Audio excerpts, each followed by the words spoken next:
Hi everybody, it's James here From the Anvil. Hope you're all doing really well. I was going to record a video on this topic in the title earlier on today, but I've been really busy. I got caught up with something in the afternoon. I've had to go out in the evening and I've been packing up because I'm actually flying out to British Columbia tomorrow to see my parents. So I haven't had a lot of time to make this. So while I still remember, I'm going to talk about the Daniel Kretinsky news right now. So if you haven't already heard, Daniel Kretinsky, a Czech billionaire who's known as the Czech Sphinx, is closing in on a 27% stake purchase in West Ham United Football Club.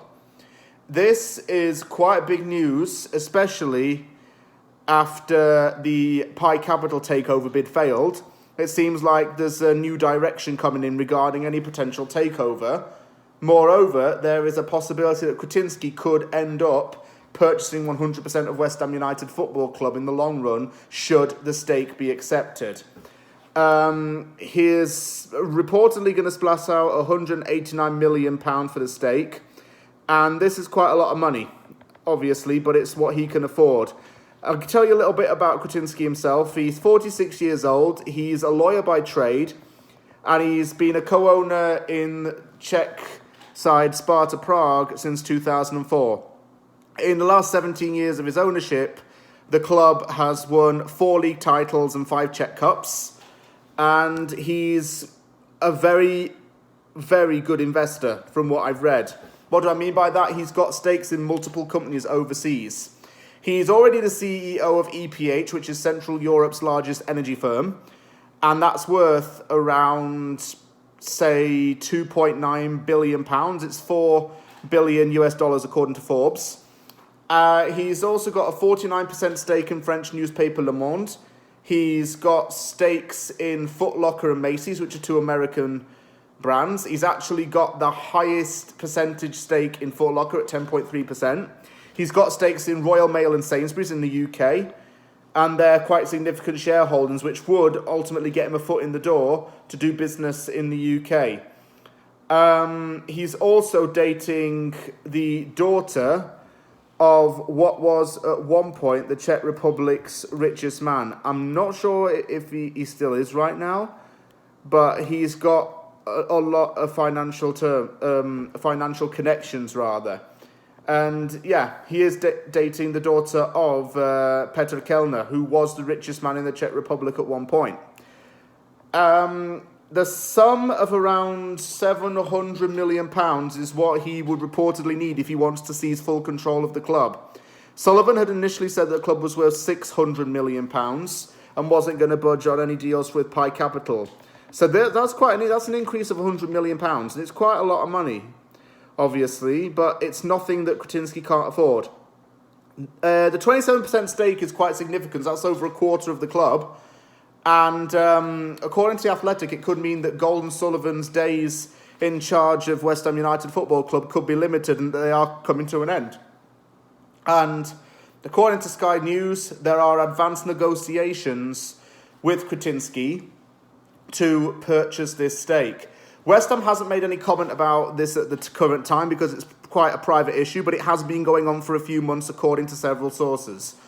My own opinion on this is that he does have experience of running a football club before, and he has been quite successful with Sparta Prague in 17 years. There's a Czech connection, obviously, with West Ham, with Thomas Souček, Alex Král and Vladimir Soufal, and that's something else that might tempt him to come into West Ham. It's the, what would you say, that cultural collective security, if you want to put it that way. He's got a lot of business knowledge. He's got significant dealings and financial investments in the UK with major companies. Royal Mail, obviously, is a major company in Britain. It's very important. Footlocker is a major brand across the world, not at least in the United States. And for him to be the biggest shareholder in Footlocker is quite something, actually. I didn't know that, but that wowed me a little bit when I found out that bit of information. He helped Macy's, which was once a struggling department store chain in the United States. I think it's a department store, Macy's. We don't really have it here in Canada. But yeah, it is. It is. I just double checked that. It is. So he's got invested money into them to save the company.